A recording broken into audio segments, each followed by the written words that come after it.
as the eventful year gradually moves to the finish line. The season and ambience of Yuletide begins to set in. I hope you are doing great and well. I welcome you on today's show, and as always, it's nice to have you join us. This is Political Spectrum, coming to you live from Uyo, the state's capital, and I remain your host, Onumesi Ehinoma Olusegun. All right, first off, on the President Tinubu's administration's calendar, today is November the 6th. It's a Wednesday, 2023, and it marks exactly 193 days of President Bola Ahmed Tinubu in office as the President of the Federal Republic of Nigeria. This is now exactly 6 months and 11 days as Commander-in-Chief of the Armed Forces. All right, we'll begin with the latest development. Tinubu returns from Abuja after COP28 summit in the UAE amidst huge criticisms still from Nigerians. Now, President Bola Tinubu has returned to Abuja on Tuesday night after days of attending the 28th edition of the Conference of Parties COP Summit on Climate Change and other sideline engagements in Dubai. Now, President Tinubu, who departed Nigeria last week Wednesday, arrived in Nnamdi Azikiwe International Airport, Abuja, on return at about 6:45 p.m. while in Dubai. The president on Friday witnessed the signing of an accelerated performance agreement aimed at expediting the implementation of the 12,000 megawatts Presidential Power Initiative, the PPI, to improve electricity supply in Nigeria. Now, on Saturday, President Tinubu joined a panel on African green industrialization, which was organized by the COP28 presidency and the President of the United Arab Emirates, His Highness Sheikh Mohammed bin Zayed Al Nahyan, telling global leaders that risk management is vital for Africa's full sweep transition to cleaner energy. Now, the president also met the president of the UAE to concretize engagements between the two countries. This is aside from the bilateral talks held with several countries and multilateral partners. Now, while it may seem as though the president's trip to Dubai World Conference may be a genuine one aimed at selling Nigeria to the rest of the world and also attempting to tackle the critical issues around climate change in Nigeria, wagging tongues may not be slowing down on the controversial issue of the large Nigerian delegates costing huge sums of government expenditure running into billions of naira. Nigerians may still be disappointed at the posture of this current administration over huge and, according to them, unnecessary spendings, while most Nigerians are poor and suffering. Of course, the criticisms go on. Why 1,441? And then it reduces to 600 by the presidential aid, and now we are talking about 400, but critics are still saying 400 as delegation is still very much on the high side. All right, the president is welcome back to the country, and we hope that all the information and all the connections he has made will begin to see the difference in the economy of the state. Let's quickly move away from there, still in Abuja, to the National Stadium, where it is reported that there were gunshots about 3 to 4 days ago in Abuja at the Nigerian Students' NANS Convention, as it is alleged that Sheyi Tinubu, that's the president's son, allegedly plots to impose 48-year-old candidate as president. Now, heavy gunshots on Wednesday rocked the vicinity of the old parade ground in Abuja, venue of the National Convention of the National Association of Nigerian Students, NANS. According to videos obtained by mainstream media, NANS, the umbrella body of students of tertiary institutions in Nigeria, is currently holding a convention to elect a new set of national leaders. Now, a source who spoke to media said some students sustained wounds from the gunshot and machetes after thugs loyal to a candidate said to be the preferred choice of the president, Bola Tinubu's son, Sheyi, began attacking opposition delegates. The thugs were said to have been led by one Sunday Ashefo, recently appointed as the senior special assistant to President Bola Ahmed Tinubu on student engagement. You will recall reports on how students and stakeholders kicked against the candidature of one Lucky Emonefe, a 48-year-old citizen, or at least so they say. He's as old as. He was being bandied as the president of the association. Emonefe, who has been parading himself as Sheyi's preferred choice, left the College of Education allegedly in Warri, Delta State, about 20 years ago, 2003.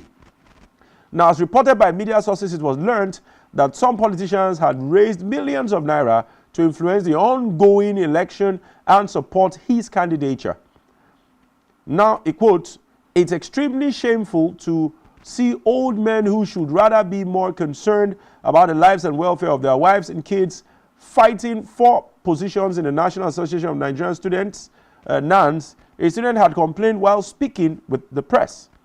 Imagine someone who left the College of Education since 2003, about 20 years ago, is now planning to become president of the association due to selfishness of some people working with the politicians.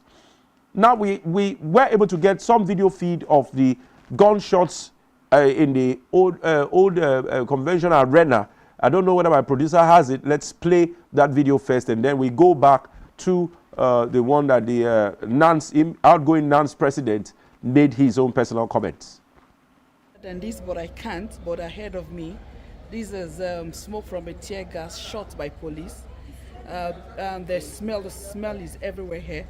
Choking. There's a NANS election, National Association of Nigerian Students, that is supposed to be ongoing at the ICC building. That's a gunshot. Police are trying to keep it calm, but then they're arresting people. I will try to go as far as I can go, but right now there's still sporadic gunshots, so I can't go further than this. This is happening right now by ICC. It started since yesterday, but I think it's getting worse right now. It's worse today than it was yesterday. I'm trying to move as close as I can to. The students are shooting back. Yes, and I hope you heard what the police officer just told me, that I shouldn't go closer, that the students are firing back. Yeah, and there could be stray bullets. But I will take cover and get as much as I can. Go further than this, but I can't. Okay, my name is Usman Umar Barambu, the President, National Association of Nigerian Students, NANS. And like you are all aware, we are at the level of Abuja for our convention that will elect a new leadership. But it's unfortunate the way things are going. If you look at the whole scenario, we have been here since on 25th, 26th, up till today, the 1st. There is nothing to write home about. It's always crisis, shooting upon shooting. And it's unfortunate that I'm just coming back from hospital. We have more than 9 men that are lying down in the hospital, which is not the way it's supposed to be. Currently, the Central Planning Committee, I have dissolved them because they are supposed to conduct that election from 27th to 30th, but they are not ready to do that election.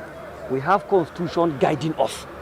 Since we have Constitution guiding us, we should go strictly with the Constitution. We have the Accreditation Committee as enshrined in the Constitution, headed by the Assistant Secretary General. Now, with my release, I have empowered them to take over the process, accredit genuine senators and delegates to conduct election without taking side. Now, I must brief you guys the intrigues we are facing.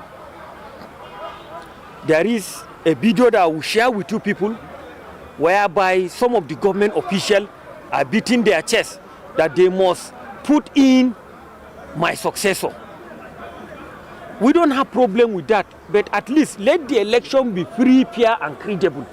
Anybody that emerge victorious, I hand over to him peacefully.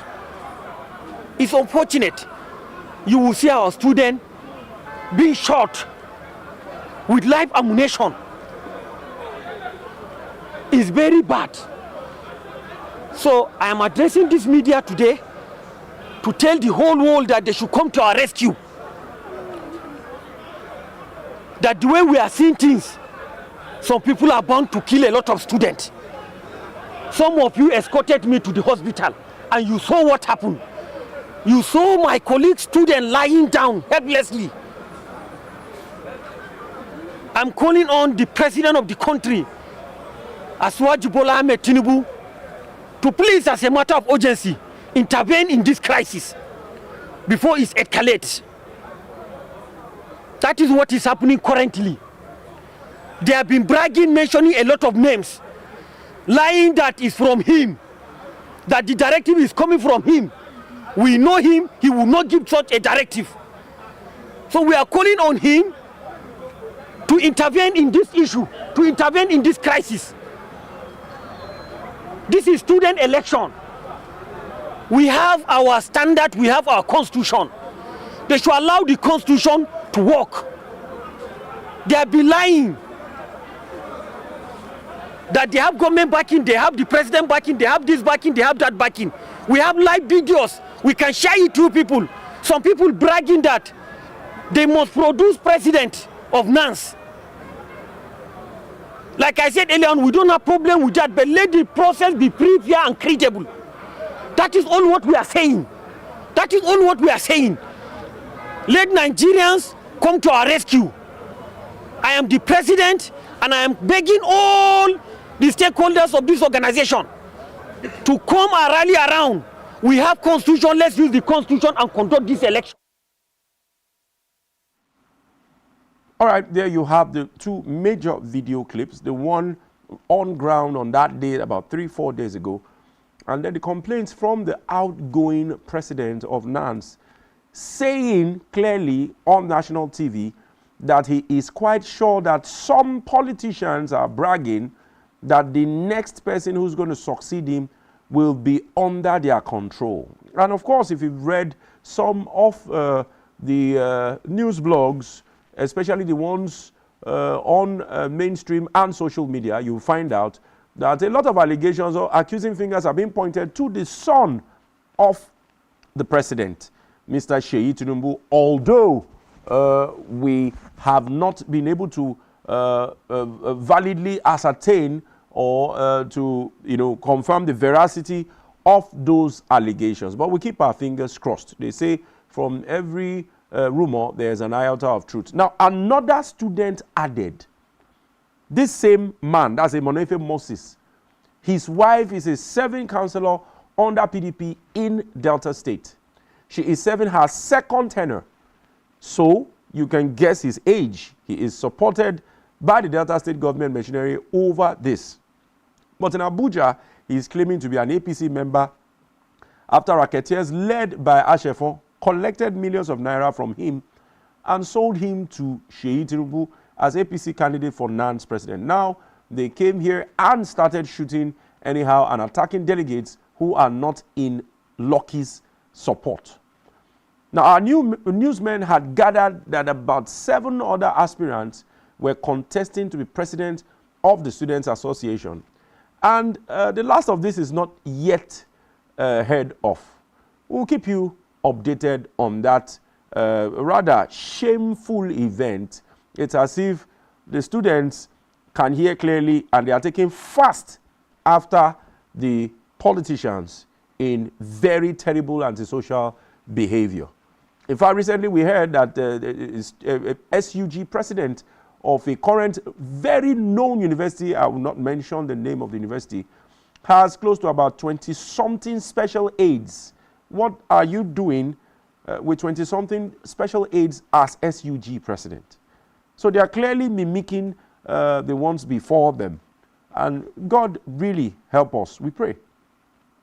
All right, moving to the next development. 2024 budget, it borders on the 2024 budget.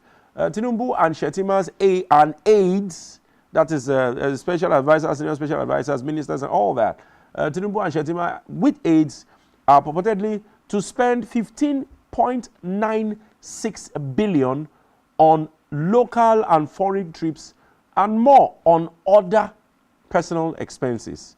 Shocking. All right, let's go into it. President Bola Tinubu, Vice President Kashim Shettima, and their aides at the presidential villa are to spend the sum of 15.961 billion on international and local travels in 2024. The figure is contained in 2024 appropriation bill, which is the budget, now being considered by the National Assembly, which is being speedily read, which is a subject for another day. The breakdown of the figures show that President Tinubu would spend the sum of 7.63 billion on travels, as you can see on your screen, with the bulk of the money to be spent on foreign trips if approved by the federal legislature. He would spend 6.992 billion on foreign trips and 638.5 million on travels within the country.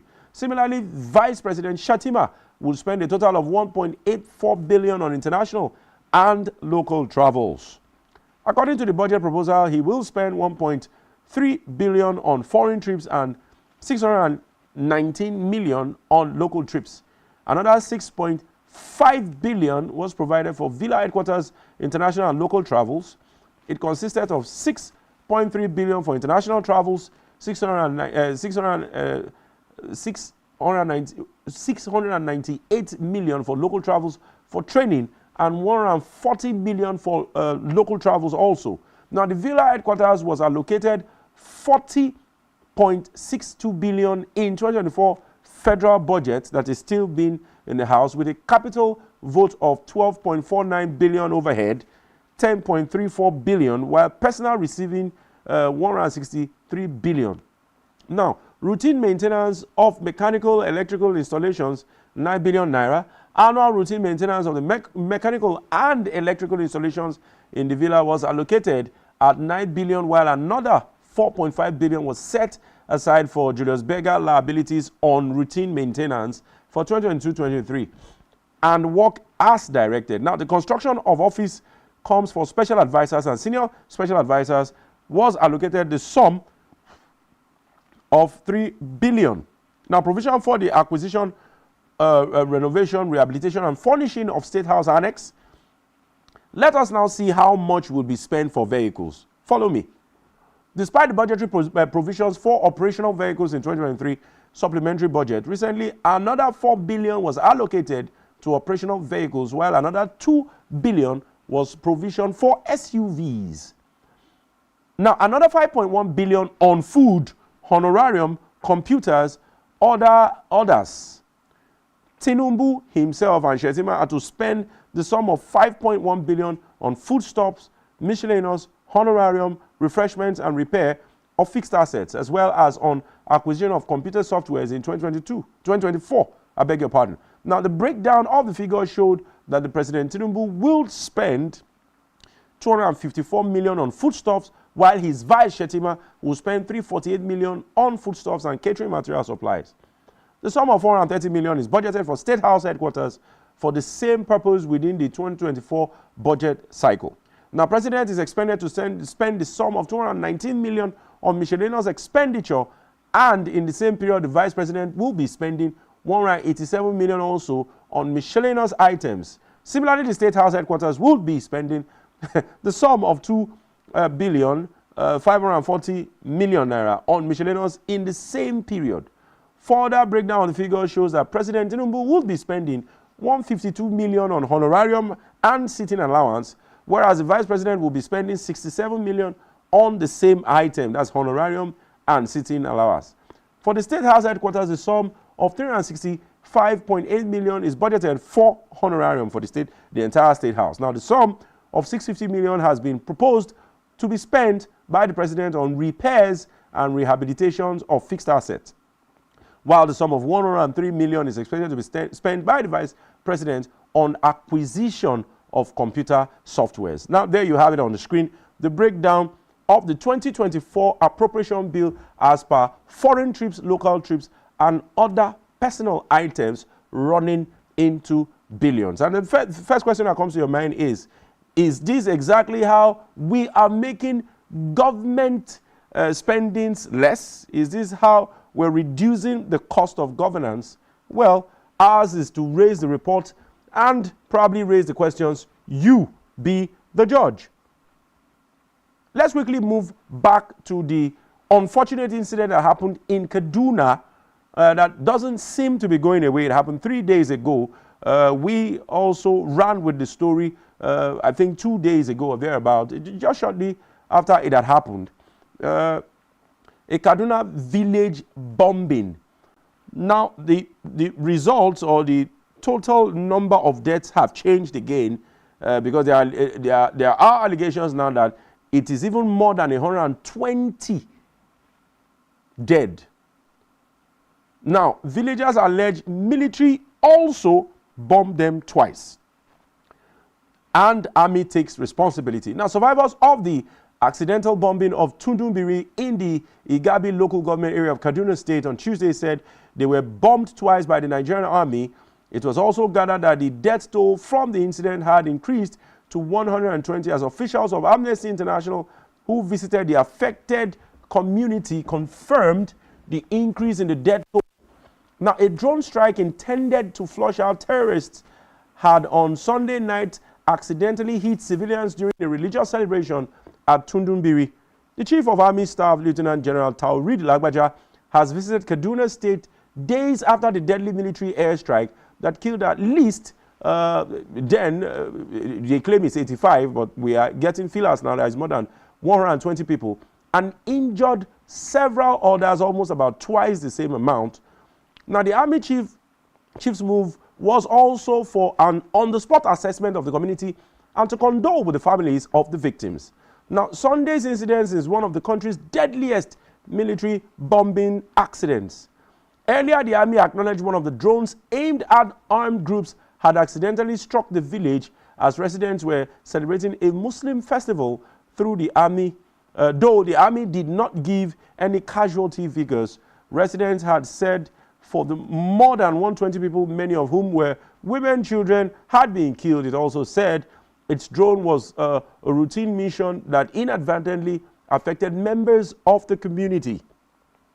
Now, while the Army claimed responsibility for the incident, the National Emergency Management Agency had on Monday insisted and put the casualty figures at 85, although seriously being contested now. Now, adding that 66 victims sustained injuries, but the accidental bombing on Tuesday attracted more condemnations from the Pan-Northern Political and Cultural Association, the Arawa Consultative Forum, and the Jamaatul Nasir Islam, saying that those found culpable should be punished. Were there more deaths than recorded? Now, giving an update on the tragic incident, the country director of Amnesty International, Isa Sanusi, said officials of the organization were on the ground at the affected communities and counted over 120 persons who died in the bombing. He said, and I quote, "I can confirm to you that the current number of casualties in the affected areas is more than 120 persons. He explained that according to the contacts who were at the scene of the mass burial, there were at least 77 dead bodies in each of the mass graves. There are also 17 other persons who are from adjoining villages who lost their lives in the ugly incident," he said. Now, but the Pan-Northern Social Political Organization, Arawa Consultative Forum, and Sultan Saad Abubakar III led Jamaatul Nasir Islam called for a thorough investigation into the circumstances surrounding the military bombing. Reacting separately to the incident, the ACF described it as horrific, noting that the Northern organization was highly disturbed that such an operation could be contemplated and executed in a densely populated area, suggesting an inexcusable, scandalous, and plausible incompetent failure of intelligence. And finally, in a statement by the National Publicity Secretary of the ACF, Professor Tukur Muhammad Baba, on Tuesday, The forum commiserated with the state government and families of the victims, praying that, quote, God grant the dead peace. Consequently, the ACF demanded an apology from the Nigerian army as well as a full, thorough, and honest open investigation of the incident to establish what exactly happened. Now, according to the ACF, any and all those found guilty of professional or operational incompetence must be severely disciplined and transparently so.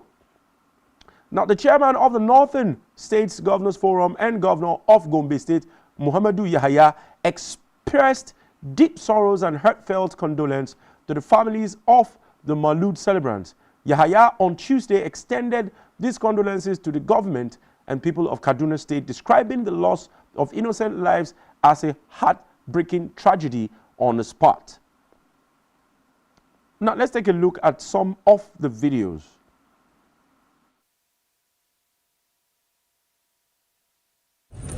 Assessment of that unfortunate incident of Sunday, the 3rd of December 2023 is that it's grave, it's regrettable, but we will do everything possible to prevent such an occurrence happening again in the conduct of our operations going forward. I've gone around to visit and interact with the members of the community. I've come again now to the hospital to see the injured, and this will help me to know the level of expertise that I need to put on the table in conducting the inquiry into what happened on Sunday, so that that inquiry can come up with relevant recommendations that will guide us in the conduct of our operations going forward. The community has been enjoined to view what happened as just a temporary setback. It was not intended. It's regrettable, it's unfortunate, and we'll work with the community to provide necessary support to the community as a whole and to the injured persons so that they can quickly regain their health. We are more encouraged by the support shown by the members of the community, even the injured ones here in the hospital, and that will go a long way to spur the troops to provide security, to provide an enabling environment for law-abiding citizens to go about their businesses. The troops will continue with the conduct of their operations.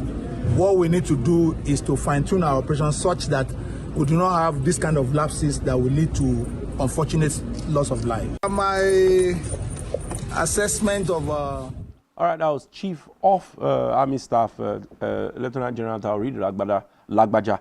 Now, also speaking on the issue, the Director of the Army Public Relations, Brigadier General Onyema Nwachukwu, stated that with the on-the-spot assessment done by the Chief of Army Staff, he will be able to assemble the right persons to make up the panel. He said, quote, from what the Chief of Army Staff has done now, which was to visit the scene of the incident, he will be able to gain insight into the expertise that will be required to carry out the inquiry. This will help in guiding us on the kinds of persons that will be in that panel. I can't speak on how long the investigations will take, but what they are trying to say is basically they will be able to make a panel of inquiry. But people have come yet again, especially from the Iowa Consultative Forum, that can the army investigate itself? We're saying that the army made the mistake. The army is careful even with the statements it is giving out, because a lot of lives have been reported killed. And then even the media was apportioned its own blame. That why will the media be running with a figure that seems to be far from the reality? That Nigerians must know the reality of this serious and heinous mistake that could also be viewed as crime. Some northern groups are also even saying that this is an attack on the Muslim people and it may have a religious intonation. What it means is that if government, the army, and other institutions, stakeholders, do not handle this issue well, it might escalate into something that will be unbearable and uncontrollable. If you're just tuned in, this is Political Spectrum, and we have given out some of the developments that we will be working with on today's edition. We'll go on a short break. Thereafter, I'll be right back to introduce our guest, and then we'll get into the conversation. Don't go anywhere. Stay tuned.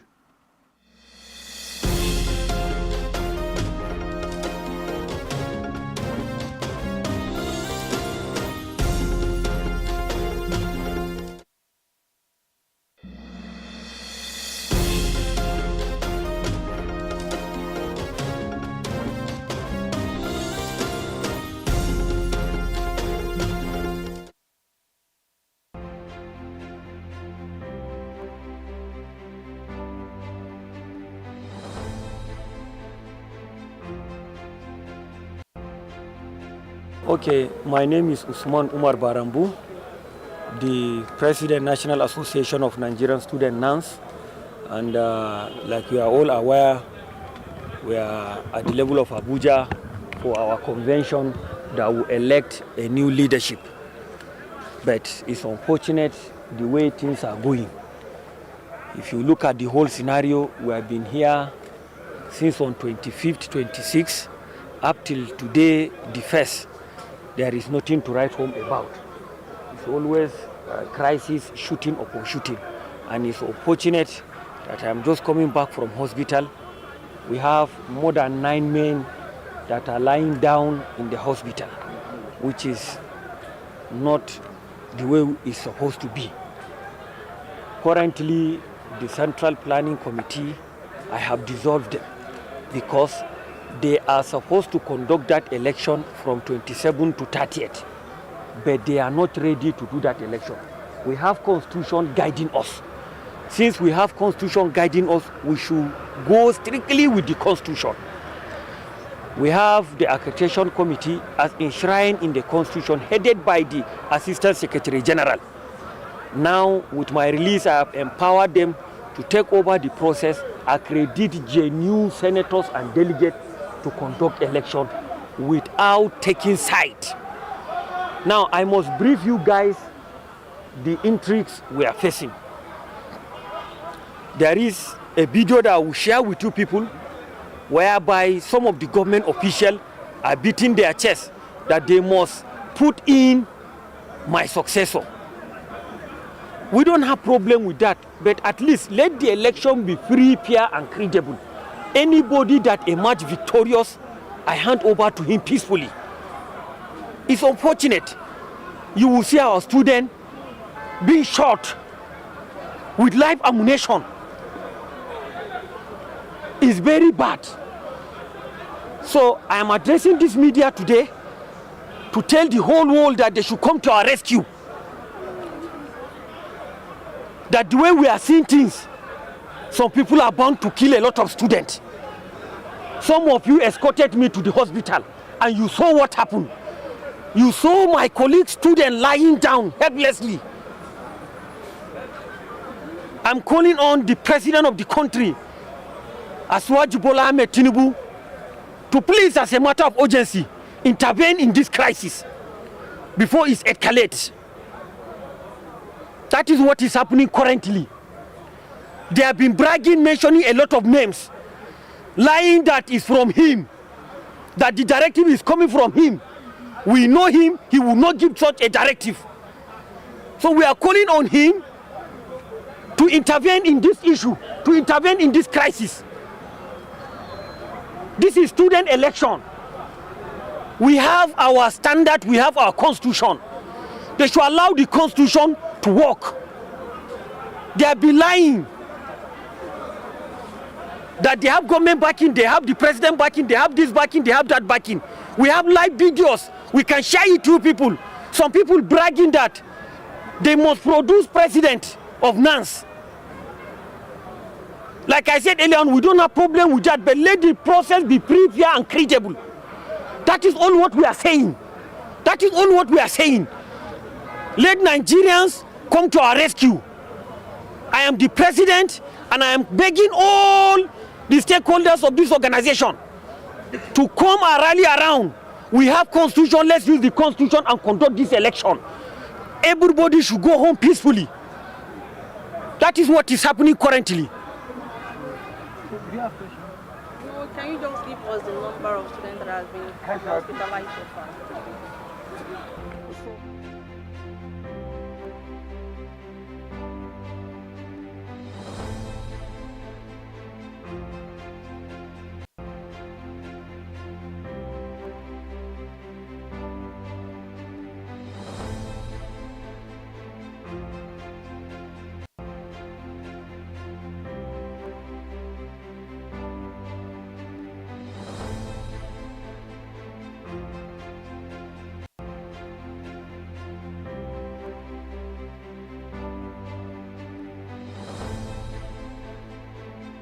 My assessment of that unfortunate incident of Sunday, the 3rd of December 2023 is that it's grave, it's regrettable, but we will do everything possible to prevent such an occurrence happening again in the conduct of our operations going forward.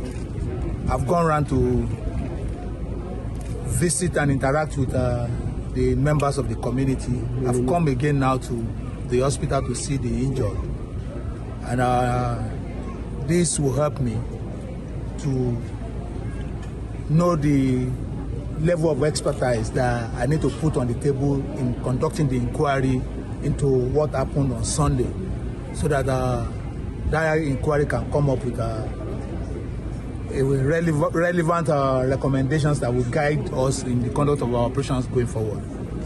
The community has been enjoined to view what happened as just a temporary setback. It was not intended. It's regrettable, it's unfortunate, and we'll work with the community to provide necessary support to the community as a whole and to the injured persons, so that they can quickly regain their health. We are more encouraged by the support shown by the members of the community, even the injured ones here in the hospital, and that will go a long way to spur the troops to provide security, to provide an enabling environment for law-abiding citizens to go about their businesses. The troops will continue with the conduct of their operations. What we need to do is to fine-tune our operations such that we do not have this kind of lapses that will lead to unfortunate loss of life.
Broadcasts and entertainment, sports on the go, and news from the world.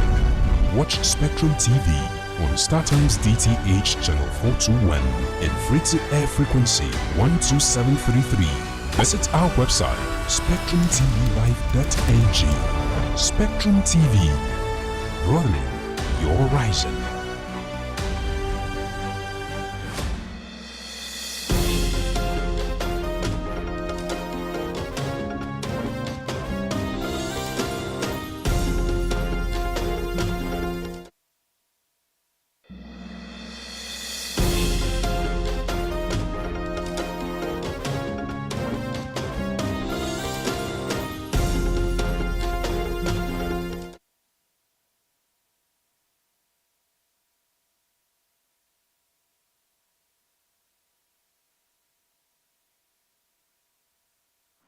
All right, many thanks for staying tuned. And if you're just tuned in, it's Political Spectrum on Spectrum Television.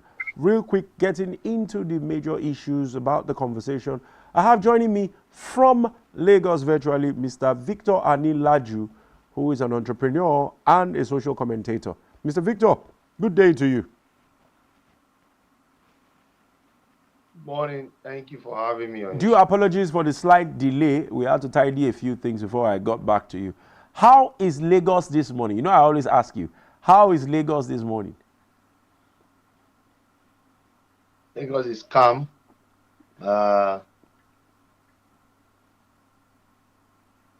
Okay, you don't have that feeling of the ambience of the Yuletide coming.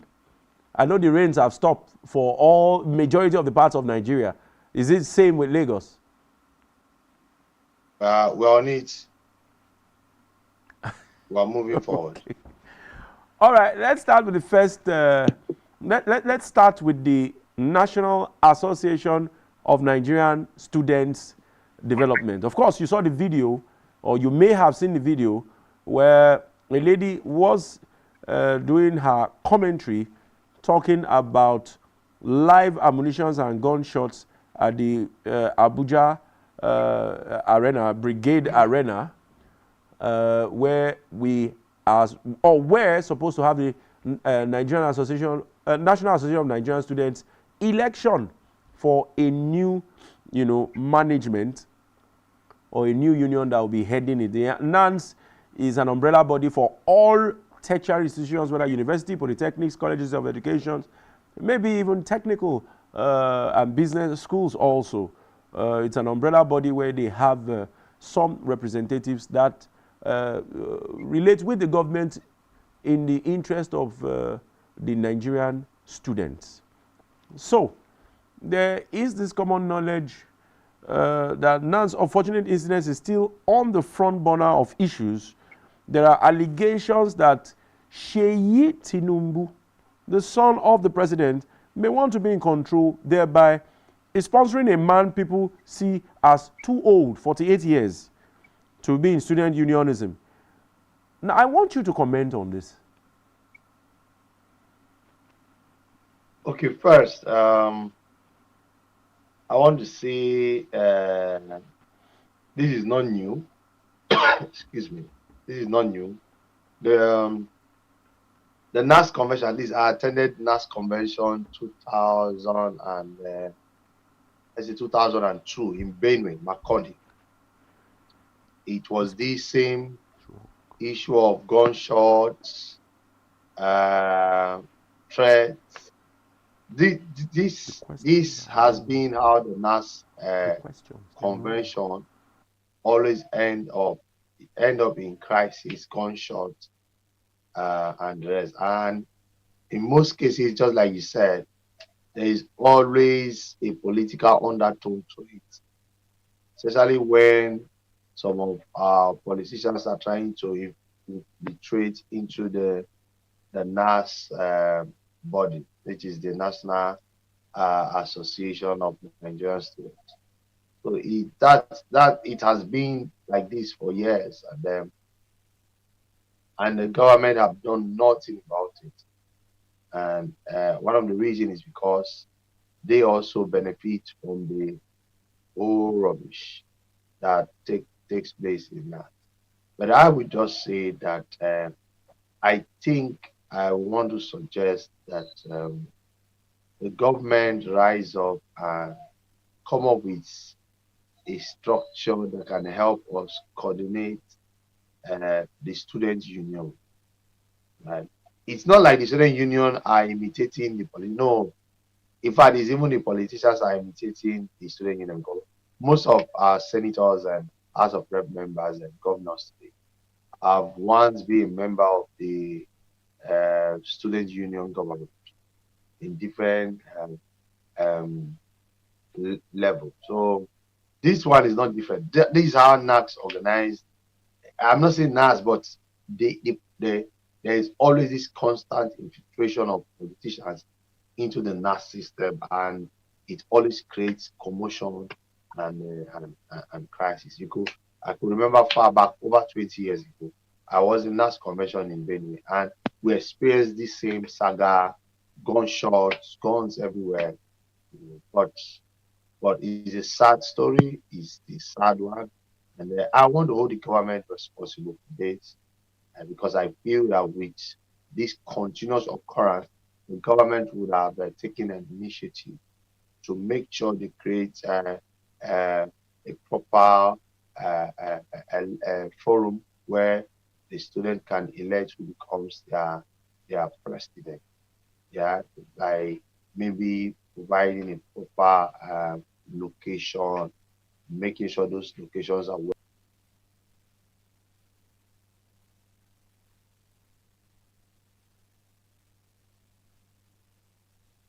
one, and we all have to put our hands on decks and see that this shenanigan that always occurred during the NAS election, we have to make sure it's stopped. It's long overdue. It's long overdue. Thank you.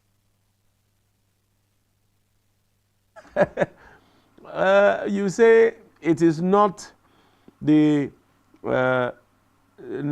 student union that is copying the politicians, but the politicians are the ones that are copying the student union, because NANS conventions have always been like that. But I can put it to you that before National Association of Nigerian Students, there was National Union of Nigerian Students way back in the early 80s, and it used to be very powerful conventions, and there used to be a lot of exchange of gunfire. But the gunfire in those days were intellectual gunfire, intellectual engagements, intellectual sagacity, show of capacity, where you had arguments for and against to protect the interest of the Nigerian students. So it has completely changed, and we know where the influence is coming from.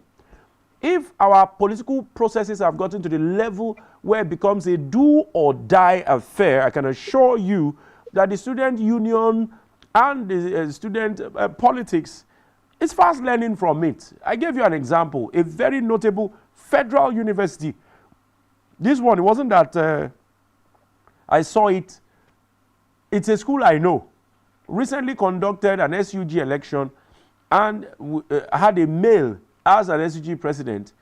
And he released a public document stating that whilst he has congratulated all the other members who were elected and him be the president, he has decided to nominate, and he nominated close to 20-something names as special aids and completely tagged each of them. Special aid to on, special aid to the SUG president on, special aid. If I can get that material, I'll send it back to you. You will be surprised at what you can find. So when I say that the student unionism are fast learning, you know, from the politicians, I know what I'm saying. If you look at a lot of people who have been involved in student unionism, especially to the level of NAS, one way or the other, up till tomorrow, are still very relevant in politics and in government. I take a very good example. Yesterday we had the edition we had, the conversations were about the build-up to the Edo elections. But the deputy governor was a former NANS president. The current deputy governor of Edo State was a former NANS president, you know. And before then, under Goodluck Jonathan, the senior special assistant to the president Goodluck's wife, Peace Jonathan, was a member of NANS. In fact, that one was my classmate. And I'm wondering, you are a senior special assistant on youth affairs at this age, because I know how old he is. Now, we are coming back to Moses Omonefe. And there are accusations that how can a 48-year-old man alleged to have graduated 20 years ago be brought forward to become NANS president? Is it that they do not check the veracity of the claims that these people may either be students or not? What modalities are they actually using to know that, okay, this candidate is qualified to even run for election if there are no evidences that they are still members or students of known tertiary institutions? Mr. Anilaju. Well, the little I know about NAS is that if you want to run as the president of NAS, you are supposed to get a letter from your VC, a letter from your school, to show that you are actually a student, and they give your profile, But I think at some point there was this debate in NAS that it's not only the undergraduate that could be president of NAS. You could be doing your PhD, and but I don't know. I don't know if that still they still had to put that into their constitution. But I know at some point it was a debate that even if you are doing your postgraduate program, you could still run for the office of NAS president. But I know there's a screening exercise. So if the person of doing the screening exercise, he was able to sort out his screening properly. He was allowed to contest. Fine, all well and good. He can run for the office of the president of Student Association of the World. But what I was just trying to make you understand, it's not on the SUG level. Like what I said, NAS, the Nigerian politics today is imitating NAS. No, I'm not talking about the SUG level. I'm talking about NAS, because I've been there. I've been in a NAS committee in my unit then. I've been NAS is the higher level of student unionism, and student unionism is culminated within the SUG government. So I know what I'm saying. I went through the walls of university twice. So majority of the people who eventually contest in NANS are former SUG members or even the SUG president. So NANS and SUG cannot be separated, really. It's like saying you do student unionism within the university, and then you now go out to contest representing your institution. That is what NANS is. So they can be compared. Yes, you are right. You're right. What I'm just trying to lay down is that you see the toggery that APC brought into this election system has always existed in NAS before we start seeing APC doing it. So that's you what go I'm trying to make you understand. I'm just trying to make you understand that. Okay, go on. If you can hear me, go on, please.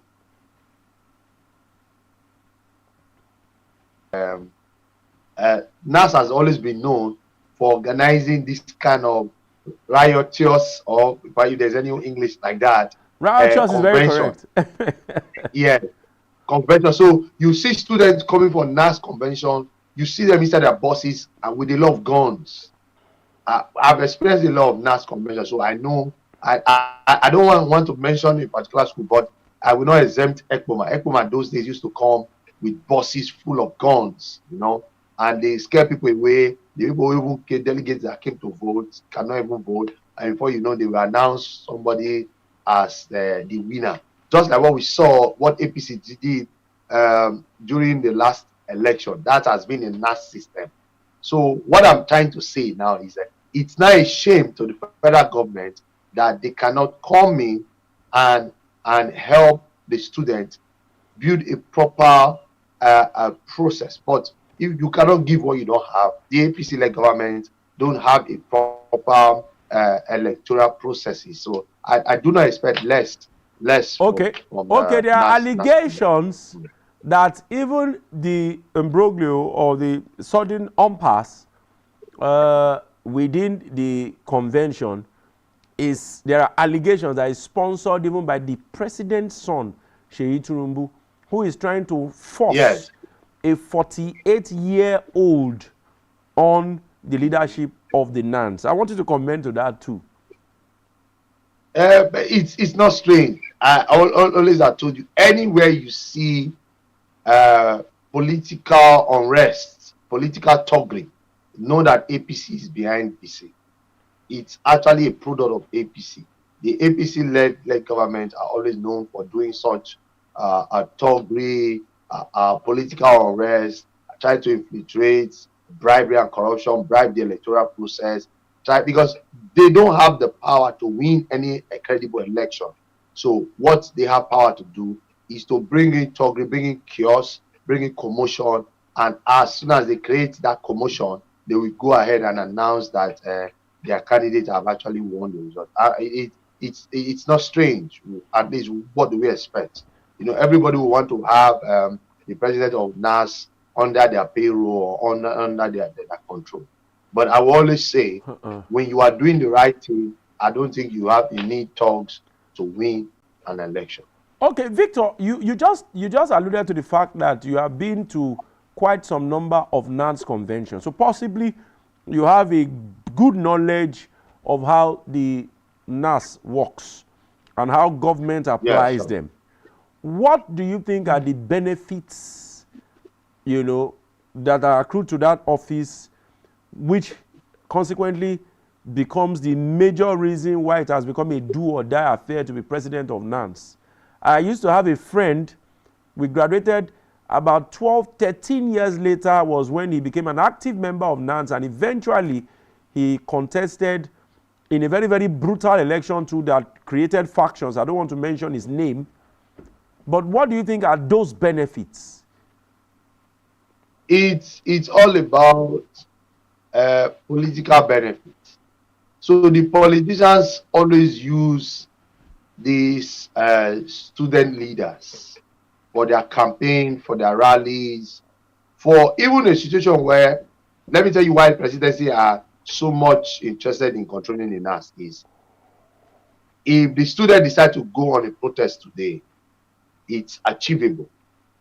But most times, these protests are supposed to be led by the NAS executives, especially the NAS president. So they want to have the NAS president on their side.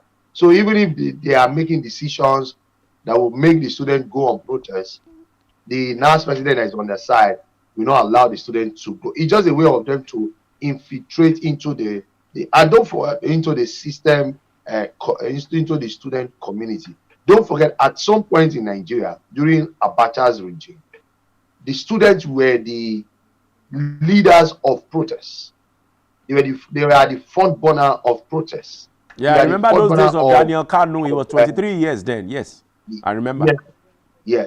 So the politicians now know that, oh, the students have a large voice.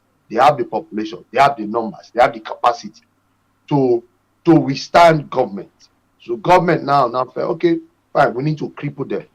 That's why if you go to some institutions now, even the VC now is still trying to have their own candidate to be the SCG president, so that the students will not rise up to say, you must do it like this. It's happening. I know of a Unilag at some point. They never had a student union president, because the student union president was always trying to defend the rights of the students. So what they succeeded in doing in Unilag was to dissolve the body, so that completely yes, so they don't have any student coming to say we don't go agree, or things must be done like this. But I still feel it's a shame. Nigerians, if you even know abroad now, Nigerians are even the ones leading the students. Most of the big universities or higher institutions you hear about, that you have Nigerians with good population. They most times have a Nigerian becoming their student union leader, and they are doing so well. Interesting. Like I always say, the APC-led government have been able to bastardize and destroy the electoral structure. That right now, politics is now become a mess, and Togri has come into it, touting has come into it. Even armed robbers now are now becoming political office holders. You know, people who are supposed to be in jail, even people who are into drugs.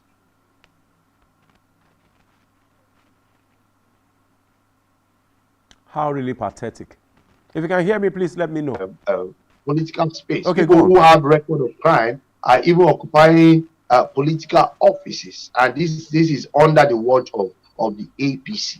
So I would say whatever you see happen within our political space, whether it's on the state level, local government level, on the federal level, or even on campus, it's the product of APC. And yes. That's all I can say. Okay. Okay, away from the National Association of Nigerian Students in Nance, Broglio, very unfortunate. We hope that our politicians don't set precedents for the younger ones to follow very fast, because kids or the younger ones always have a way of quickly learning the bad ones and leaving the good ones. Our prayers are that they see the good things in our politicians and the elite class, and they take a cue from those good rather than accelerate the bad examples. Moving on, let's move back to the COP28. Of course, you know it just concluded, and you had heads of presidents and very, very large delegations across the nooks and crannies of the globe. And the agenda is one, to talk or to foster a direction towards responding to climate change, greener energy, less pollution, alternative means of energy generation that will not seem to be polluting our mother earth. Of course, you know that the Nigerian situation is very peculiar, because if you come down to the south, there's been a lot of oil spillages, there's been a lot of destruction of soil and making life completely unbearable, especially for the oil producing communities. And if you go up north also, there's desertification and aridity, and the climate is fast changing, you know, against what God had created it to be, to support human life and as well as animals. So he's back from Dubai. He arrived yesterday, I guess, in Abuja, but the criticisms will not stop. The criticisms are very simple. Why would the president be involved in a delegation that led 1,441 delegates to that COP28, whereas countries that are 4 or 5 times bigger than the Nigerian economy have brought less people? Countries with bigger GDP have brought less people. People have been criticizing that, is this an avenue for politicians to involve in jamboree trips where they carry their cronies and their loved ones, sometimes their mistresses, on such trips to, you know, overbloat government expenditure yet again? You can see that government has not even brought, in defense, government has not even said that this is the amount that was spent, you know, to move Nigerian delegates, you know, to COP28. Rather, government is saying that anybody who registers from Nigeria, whether private firms or corporations that are outside government, also register as the Nigerian delegation. I wanted to speak to all of this, especially the criticism.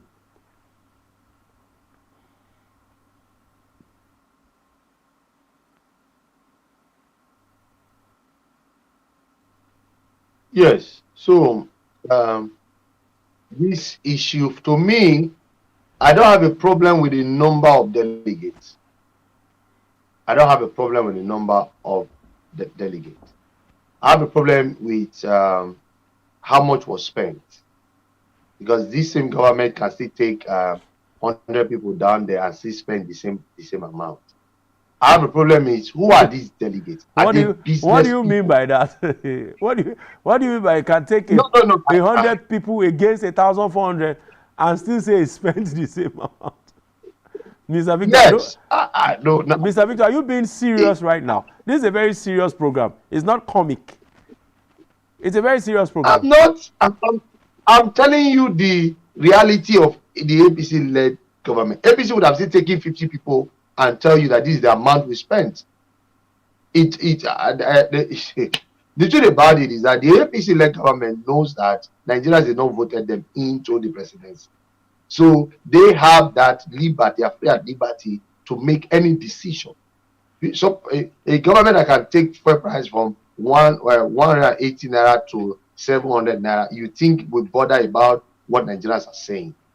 I don't understand. The only way I have problem with that whole trip is that if they went there with over 2,000 business people that was going to that conference to get business links and to know how they can form a global alliance that will help develop our economy.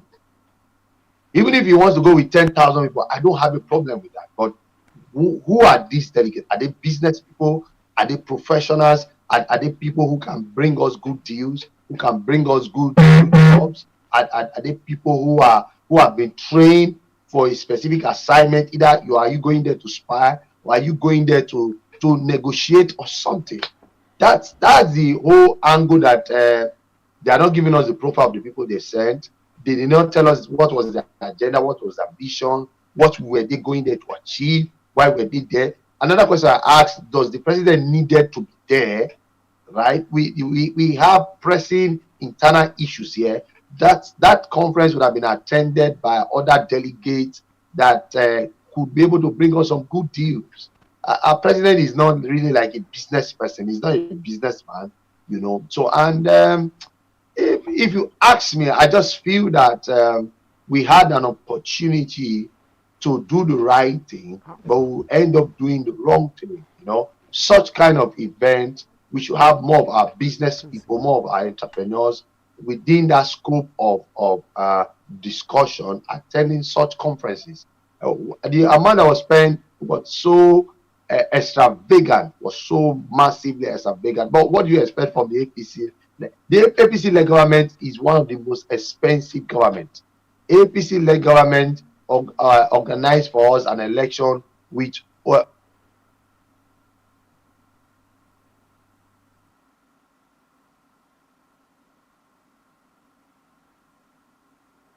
the APC-led government, like I said, are very expensive governments.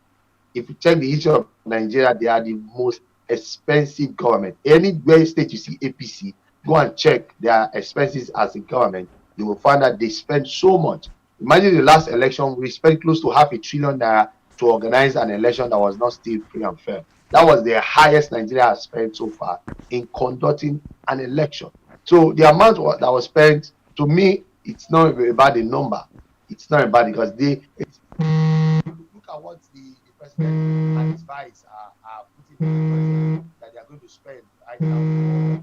Okay, we may be having some sort of technical hitch there, but I think Mr. Victor Adinaju is saying clearly that it's not really about the number, it's about the importance or how serious the issues have been taken. Can you hear me clearly now?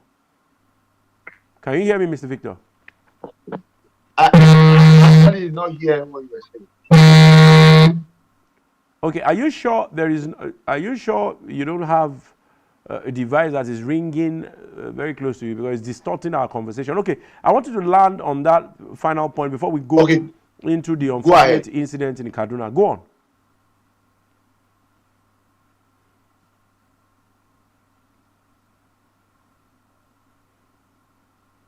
Hello, sir. Yeah, I can hear you. I said go on. Can you hear me? I said go on. Okay, I didn't get your question. I wanted you to land on what you were saying before we had the technical distortion. Okay. So just like I said, it's the modus operandi of the APC-led government to do things in the most expensive way. Let me use that word. Okay. And, according to you anyway. But moving to our final question, because we have barely about 5-6 minutes to wrap up the show. Moving to the last conversation, our hearts and minds go out to those who lost a lot of loved ones in Kaduna.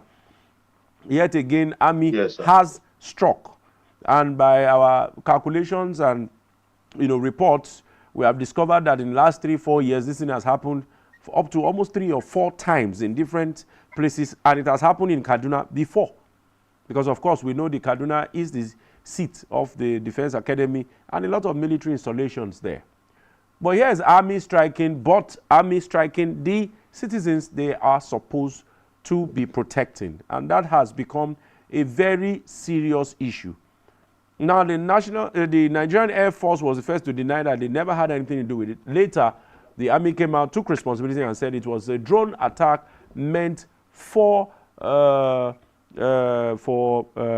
bandits, so to speak, and the insurgents, but mistakenly went into a village that they were celebrating a Muslim festival. And then the question is, what is the difference between the bandits they are aiming at and the innocent people they went to kill.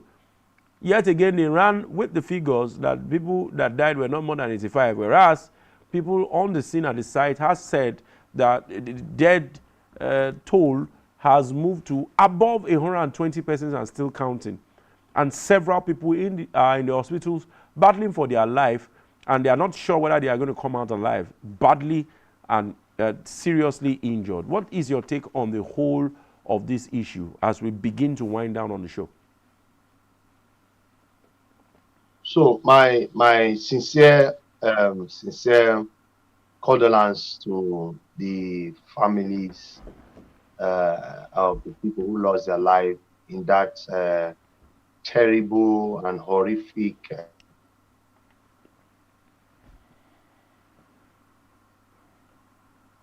the truth about it is very well on this matter, so that Nigerians can hear me wherever they are and hear me. What we see happen on that day was actually a terrorist attack. It was not a misfire from the military personnel. It was a proper terrorist attack. But the military, trying to manage the whole situation, came up with their idea that it's a drone. A drone cannot cause that kind of damage. The kind of damage we saw, over 500 persons losing their life, it was a planned terrorist attack. But they don't want Nigerians to be scared. The question is, so the question then will be, if we are to run, Mr. Victor, if we are to run with your theory, the question then will be, planned terrorist attack by whom? Are you accusing the military of planning a terrorist attack, or is there any other group that you have confirmed that you can validly say were behind the attack? Well, for now, we have not confirmed the terrorist group, but we know Boko Haram still stand out to be one of the terrorist group in Nigeria. But the military coming to tell you that it was a misfire from them, that's not true. What I'm saying, that was a proper terrorist attack, but we don't know who is behind it. No, but how can you confirm? How can you confirm that it's a proper terrorist attack and you do not know who is behind it? That's not a confirmation. No, you can't say that is not a confirmation. It's like to say, like an armed robber went to a house to rob, and you are saying, okay, because you don't know who is that armed robber, that means it's not armed robbers. We know it was a terrorist attack. It's only terrorists that can kill at that level. Nigeria is not at war for you to have misfire and so you ammunition. So you think the banditry attacks, the Boko Haram, the IPOB, and all those things, you think it is still, you can still say Nigeria is not at war with those numbers and killing of innocent lives? You think Nigeria is still not at war with faceless people? Yes, but you can't. Yes, you can't compare what happened in Kaduna with what you see happen in the East. The East, you can have killings of 10 persons, 20 persons. I'm not comparing. I'm saying with all those anti-social activities that have led to loss of lives, can you now say Nigeria is not at war? Because you just said Nigeria is not at war, and a lot of people will disagree with you. Yes, Nigeria is not at war because we are not fighting any country as we speak. You think war is only when you fight other countries? We are only defending.